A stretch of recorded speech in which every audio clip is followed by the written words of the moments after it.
मेरा नाम कुरंगी है और मेरी माँ ही नहीं, मेरी दादी परदादी भी देवदासी थी, शायद लकड़ दादी भी। खैर, माँ ने वैसे विधिवत ब्याह कर लिया था, लेकिन जब उनको पहली संतान हुई तो उसे तीव्र ज्वर हुआ और उस ज्वर में उस बच्चे की आंखें जाती रही। उसके बाद एक और संतान हुई, उसे भी तीव्र ज्वर हुआ और उस तीव्र ज्वर में उसकी टांगें बेकार हो गई और वो अपाहिज हो गया। बस फिर क्या था, लोगों ने कहना शुरू कर दिया कि यह देवताओं का प्रकोप है। अगर हम देवदासियों ने देवता की चरण वंदना छोड़ दी तो हमारा अमंगल होगा। इसलिए जब मैं होने वाली थी तब माँ ने मन्नत मानी थी कि अगर मुझे कुछ नहीं हुआ तो वो फिर से देवदासी बन जाएंगी। पैदा होने के बाद मुझे दोनों भाइयों की तरह तीव्र ज्वर नहीं हुआ। माँ इसे दैव अनुकंपा समझकर महाकाल के मंदिर में फिर से देवदासी बन गई। माँ बताती हैं, पिताजी ने उन्हें बहुत समझाया, लेकिन उन्होंने एक न सुनी और मुझे लेकर महाकाल के मंदिर में आ गई। मंदिर के विशाल क्षेत्र में हमें एक छोटा सा मकान मिल गया। हमारे मकान के सामने कच्चे आंगन में जूही का एक मंडप था और तुलसी का चौरा भी। रोज शाम को माँ तुलसी के चौरे पर अगरबत्ती, धूप, दीप जलाकर आरती करती थी और मुंदे नैनों से शुभम करोति कल्याणम का सस्वर पाठ करती थी। झिलमिल जलते दीप के मंद मंद प्रकाश में माँ का चेहरा देदीप्यमान हो उठता था और मुझे बड़ा भला लगता था। जब मैं छोटी थी तब मैं माँ के साथ मंदिर में जाती थी। जब माँ नृत्य करने के लिए नृत्य मुद्रा में खड़ी होती तो मैं गर्भगृह में लटकते दीवटों को एकटक निहारती रहती थी और सोचती रहती थी कि गर्भगृह में सदा इतना अंधेरा क्यों रहता है। कहीं ये ईश्वर रूपी महती शक्ति को अंधेरे में रखकर लोगों को किन्हीं दूसरे माध्यमों से भरमाने का पाखंड मात्र तो नहीं। ऐसा लगता जैसे देवदासियों का यह नृत्य ईश्वर की आराधना के नाम पर अपनी दमित वासनाओं को तृप्त करने का आयोजन हो। वरना देवालय जैसे पवित्र स्थान पर ऐसे नृत्यों का क्या प्रयोजन है जिनमें कामुकतापूर्ण हाव भाव ही प्रदर्शित किए जाते हों। देवस्थान के अहाते में बैठे दर्शनार्थियों की आंखें सिर्फ देवदासियों के हर अंग संचालन और भाव भंगिमाओं पर मंडराती रहती। पहले तो मुझे ऐसा लगता था जैसे ईश्वर आराधना के बहाने वहां आने वाले युवकों द्वारा माँ का बड़ा मान सम्मान हो रहा है। हर कोई उसके नृत्य की सराहना कर रहा है। लेकिन ये भ्रम बड़ा होने पर टूट गया और ये पता लगते देर नहीं लगी कि नृत्य की सराहना एक बहाना मात्र है। वे तो रूप के सौदागर हैं और नृत्य की प्रशंसा के बहाने वे लोग इन नर्तकियों से शारीरिक संबंध स्थापित करना चाहते हैं। तब मुझे लगा कि इन देवदासियों के जीविकोपार्जन का अन्य कोई साधन भी तो नहीं। मुझे लगा कहीं मुझे भी इस वासनापूर्ण जीवन से समझौता न करना पड़े। फिर लगा स्वयं को दूसरों को समर्पित किए बगैर उस मंदिर में रहना असंभव है। मेरी सहेलियां भी धन के लोभ में खुल्लम खुल्ला यही अनैतिक जीवन तो बिता रही हैं और मुझ पर भी ऐसा करने के लिए दबाव डाल रही हैं। वैसे मैं बचपन से ही मंदिर में झाड़ने बुहाने, गोबर से लिपा पोती करने, दिया बाती जलाने, कालीन बिछाने, पालकी के पीछे पीछे चलने, त्योहारों मेलों में वंदनवार सजाने और प्रसाद बनाने का काम करती थी। दूर दूर से जो साधु संत या दर्शनार्थी आते हैं उनके बर्तन मांजने, कपड़े धोने, उनको मंदिर में घुमा लाने, उनके लिए बाजार से सौदा लाने का काम भी मैं ही किया करती थी। कभी कभी किसी का कामुकतापूर्ण दृष्टि से ताकना या कुछ लेन देन के बहाने मुझे छू लेना बेहद अखरने लगता था। कभी कभी वे छोटे से काम के लिए देर तक उलझाए रखते। मुझे अपना भविष्य अंधकारमय लगता। कोई राह सुझाई ना देती। माँ की राह पर चलना बड़ा ही घृणास्पद लगता था और ना भी चलूं तो इस बात की आशंका घेरे रहती थी कि कहीं मुझे भी देवताओं का कोप भाजन न बनना पड़े।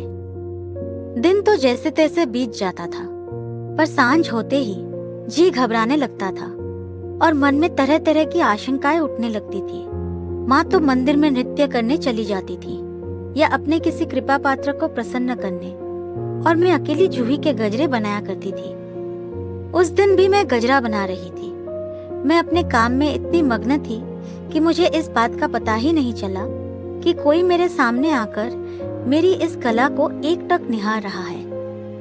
चौड़े पुष्ट कंधों वाला, काफी लंबा, गौर वर्ण, बड़ी बड़ी आंखें, काली घनी मूछें, गुलाबी मोटे होंठ, ठुड्डी में गड्ढे, घने काले बाल, ऐसा बांका सजीला युवक मैंने पहली बार देखा था।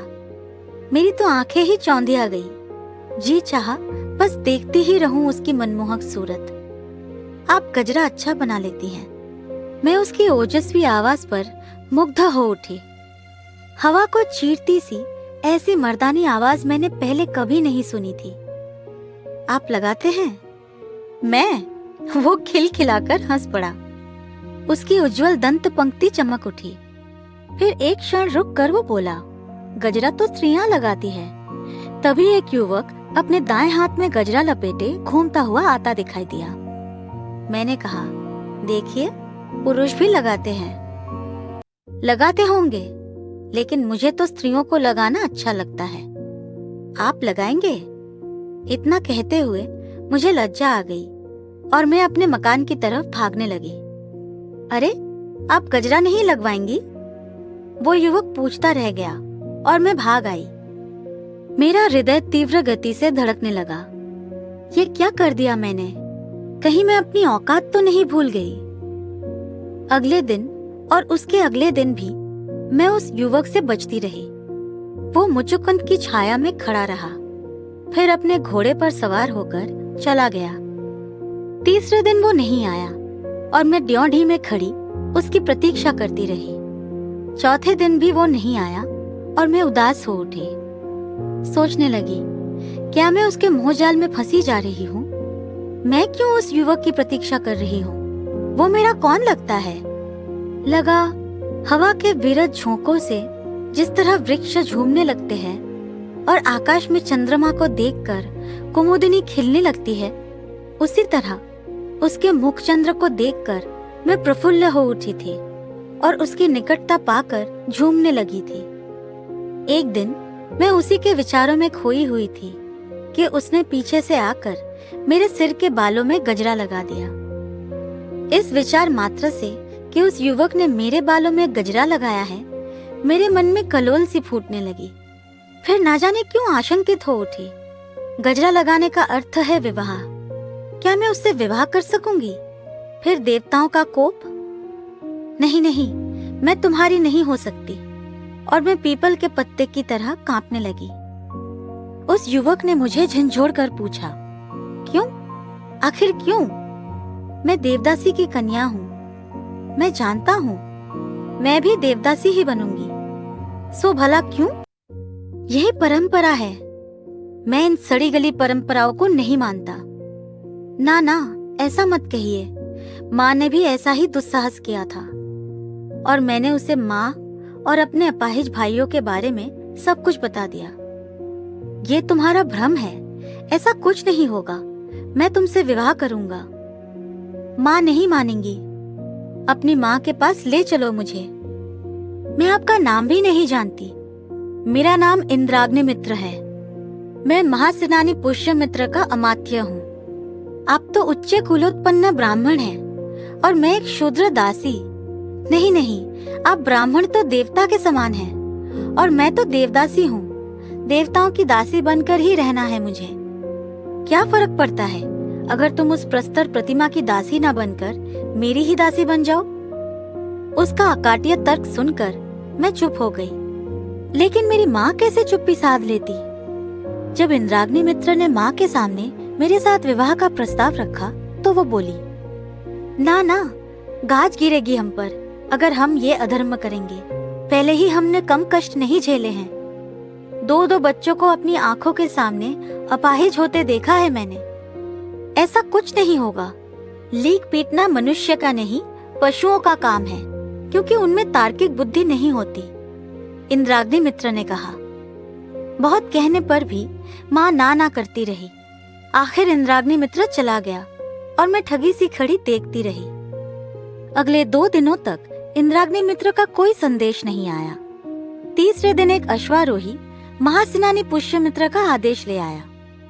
माँ को मेरे साथ महासेनानी पुष्यमित्र के सामने उपस्थित होने को कहा गया था। इतना सुनते ही माँ के हाथ पांव कांपने लगे। इंद्राग्नि मित्र की अवज्ञा करने पर महासेनानी उसे दंड तो नहीं देंगे। वो शुंग राज्य का अमात्य है, चाहता तो जबरन उठा ले जा सकता था, लेकिन नहीं। उसने माँ से सामाजिक प्रथा के अनुसार मेरा हाथ मांगा था और माँ ने इनकार कर दिया था। महासेनानी पुष्यमित्र का तेजस्वी चेहरा देखकर और ओजस्वी वाणी सुनकर माँ गदगद हो उठी। कुशलक्षेम के बाद महासेनानी ने सिर्फ इतना ही कहा, जानती हो, मेरी बहू इरावती और अग्निमित्र की पहली पत्नी देवदासी थी। तर्क अकाट्य था और माँ मान गई। इंद्राग्नि मित्र के साथ मेरा विवाह हो गया। माँ भी मेरे साथ मेरे महल में आकर रहने लगी। जब मुझे 2 माह चढ़ गए तो माँ की आशंकाएं बढ़ने लगी और वो इस विचार मात्र से कांपने लगी कि कहीं मेरी संतान भी दैव प्रकोप से अपाहिज न हो जाए। लेकिन माँ की शंका निर्मूल सिद्ध हुई। मुझे एक स्वस्थ कन्या पैदा हुई। हमारे प्रसाद में जाने कितने नौकर चाकर थे, उन सब के नाम माँ को याद नहीं रहते थे और माँ एक के बदले दूसरे को पुकार बैठती थी। फिर कहती, जब मेरी ही ये हालत है तो उस ईश्वर की क्या हालत होगी। अरबों खरबों जीवों का वो कैसे हिसाब किताब रखता होगा। कहीं एक कोरी गप तो नहीं कि परंपरा से हटकर चलने से वो श्राप दे देता है। आखिर ये परंपरा किसने चलाई है? हम लोगों ने ही तो। ये मंदिर हमने बनवाए, ये देवदासी प्रथा भी हमने ही प्रचलित की। इन्हीं दिनों बौद्ध भिक्षु आचार्य सोणगुप्त बोधगया से पधारे। इंद्राग्नि मित्र उन्हें अपना अतिथि बनाकर अपने प्रसाद में ले आए। मैं अचंभे में पड़ गई। बाद में पता चला कि सोणगुप्त इंद्राग्नि मित्र के सहपाठी ही नहीं, अंतरंग मित्र भी रहे हैं। लेकिन इंद्राग्नि मित्र को राजनीति में दिलचस्पी थी और सोणगुप्त को बौद्ध धर्म में। इसलिए इंद्राग्नि मित्र अमात्य बन गए और सोणगुप्त बौद्ध भिक्षु। वर्षों बाद मिले मित्र पहले तो अपने विगत जीवन की बातें करते रहे, फिर धर्म और राजनीति पर चर्चा करने लगे। इंद्राग्नि मित्र बोले, राज्य व्यवस्था धर्म के बल पर नहीं चलनी चाहिए। राजनीति सार्वजनिक है और धर्म वैयक्तिक। एक भावना से संबंध रखता है तो दूसरा कार्य कारण से। इसलिए मैं राज्य व्यवस्था में धर्म का हस्तक्षेप गलत मानता हूँ। तो फिर राज्य व्यवस्था को भी धर्म में हस्तक्षेप नहीं करना चाहिए। नहीं, देवदासी प्रथा हिंदू धर्म पर कोड़ है और मैं समझता हूँ राज्य की तरफ से इस पर प्रतिबंध लगना चाहिए। हिंदू धर्म के लिए तुम जो करना चाहते हो सो तो करोगे ही। अब लगे हाथ बौद्ध धर्म के लिए भी कुछ कर दो। आज्ञा करो मित्र। मित्र, बोधगया में हम एक और विहार की जरूरत महसूस कर रहे हैं। प्रस्तुत विहार में इतने बौद्ध भिक्षु भिक्षुणियां एकत्र हैं कि चौतरे और वृक्ष तले सुलाना पड़ रहा है। अभी तो खैर वे खुले में सो लेंगे, लेकिन वर्षा ऋतु में क्या होगा, इसी बात की चिंता सता रही है। अगर तुम एक और विहार बनवा दो तो बहुत सारे बौद्ध भिक्षु भिक्षुणियों के आवास की समस्या हल हो जाएगी। बस इतना ही। तुम निश्चिंत रहो, मैं थोड़े दिनों के बाद बोधगया आकर इसका समुचित प्रबंध कर दूंगा। सोणगुप्त आश्वस्त होकर लौट गए। इंद्राग्नि मित्र देवदासी प्रथा को समाप्त करने के लिए व्यग्र हो उठे। इस प्रथा का अंत कैसे हो?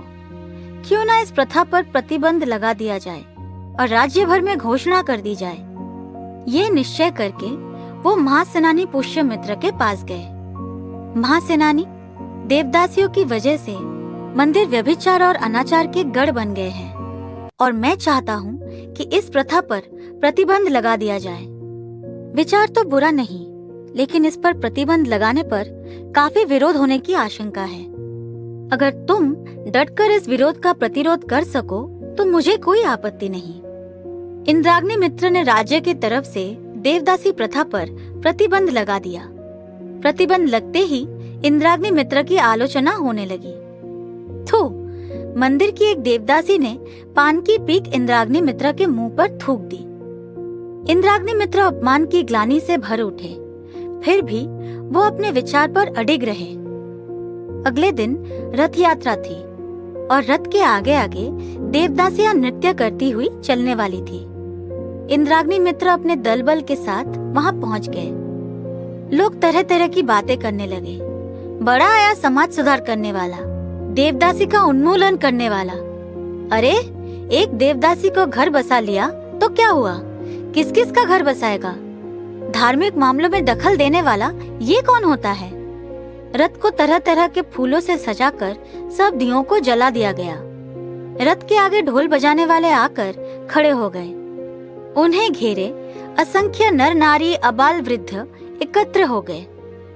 पालकी के पास चौबदार खड़े थे और कौशेय में लिपटे पुजारी।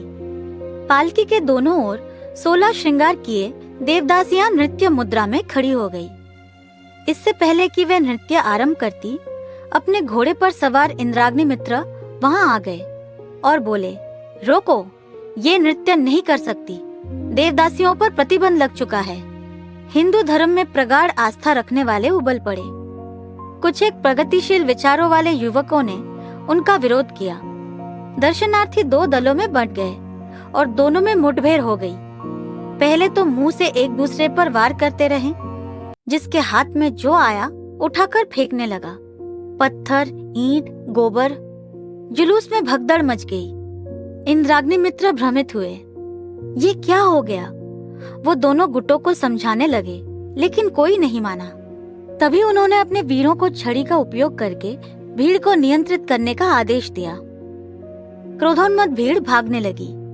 तभी किसी ने इंद्राग्नि मित्र की तरफ भाले का वार किया और वो अपनी छाती थामकर कराहते हुए वही ढेर हो गए।